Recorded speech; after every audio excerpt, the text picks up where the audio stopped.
अजित पवार आणि हर्षवर्धन पाटील यांच्यामध्ये दिलजमाई झाल्याचं पाहायला मिळतंय। मुंबईमधल्या बैठकीनंतर दोन्ही नेत्यांमध्ये फोनवर चर्चा झाली। सुनेत्रा पवारांचं काम करा, हर्षवर्धन पाटलांच्या या सूचना आहेत। 15 एप्रिलच्या आसपास फडणवीसांची इंदापूरमध्ये सभा होण्याचीही शक्यता आहे। हर्षवर्धन पाटील पूर्ण ताकदीनं माहितीचं काम करणार आहेत। धुळे लोकसभेचा भाजपचा उमेदवार बदलणार, या चर्चा पोरखेड आहेत। खासदार सुभाष भामरे यांचं उमेदवार बदलावर हे वक्तव्य आहे। भाजप पार्लमेंटरी बोर्डनं जाहीर केलेले तिकीट बदललं जात नाही।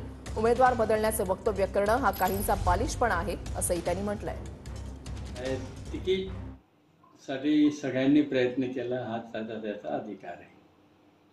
पण एकदा तिकीट डिक्लेअर झालं, पार्लमेंटरी बोर्डच्या समोर ते डिक्लेअर झालं, मोदी साहेबांच्या समोर डिक्लेअर झालं, आणि मोदी साहेब, अमित शाह साहेब आणि नड्डाजींच्या समोर हे नावं फायनल झालेली, त्याच्यामुळे ते बदलली जात नाही।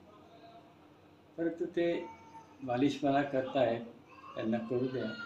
कार्यकर्ते फर्म आहेत, जनता आणि जनतेने ठरवलेले आहे 2024ला मोदी साहेबांना प्रधानमंत्री करायचे।